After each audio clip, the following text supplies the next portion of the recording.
The founders of our country were after mathematically perfected economy. Practically all agreed upon certain faults of the present systems, but none arrived at solution. Jefferson and Franklin offer us profound observations,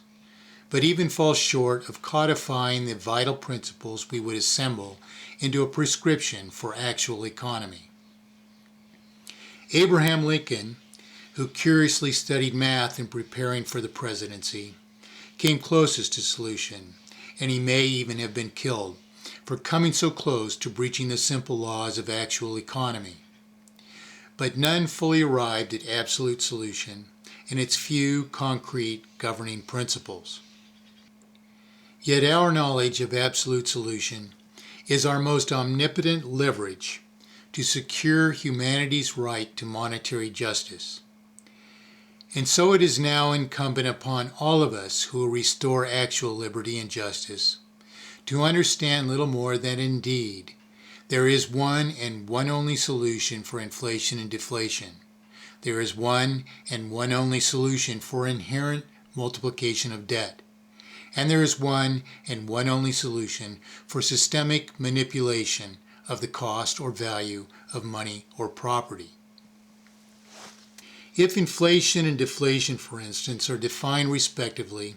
as increases or decreases in circulation per represented wealth, then we readily solve inflation and deflation only by maintaining a circulation which at all times equals the remaining value of all represented wealth. What does this mean? It means that under mathematically perfected economy,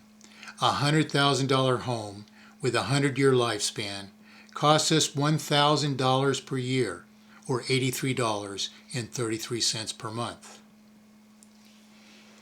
It is only by solving inflation, deflation, and artificial multiplication of indebtedness for unearned profit in mathematically perfected economy, then, that we make what we call money a true medium of exchange, undiminished in value throughout its lifespan. Only in mathematically perfected economy, therefore, is it possible for us to pay each other for each other's production with whatever we deem to be equal measures of our own production.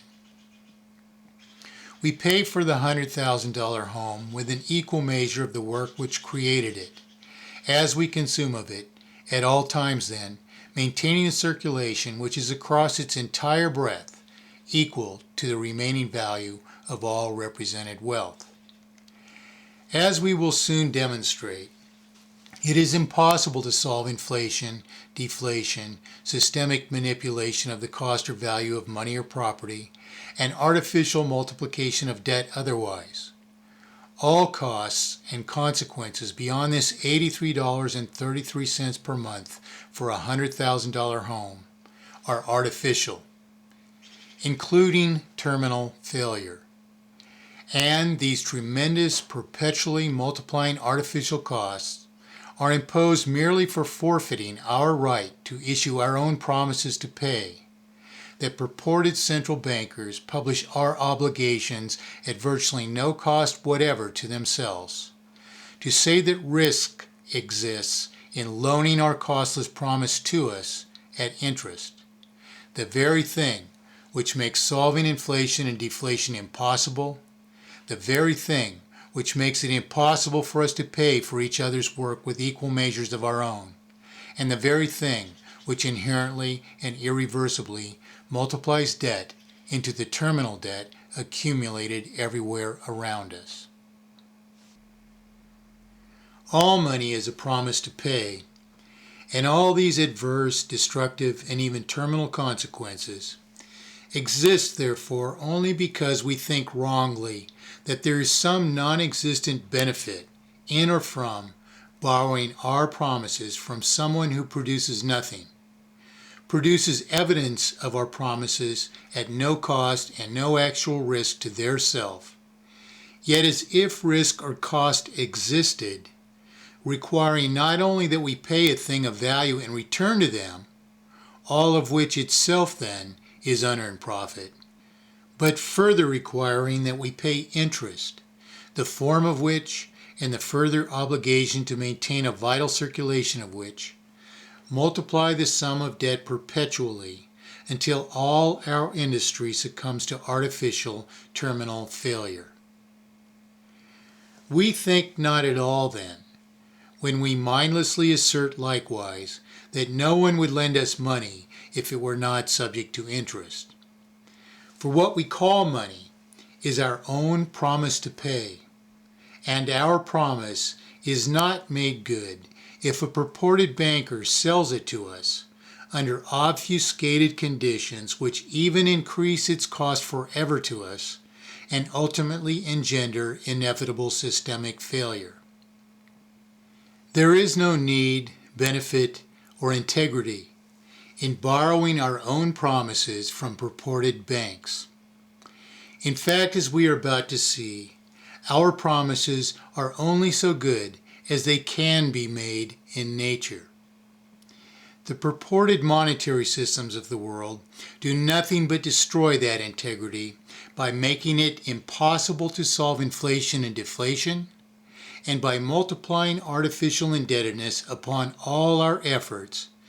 dispossessing us to ever greater degrees,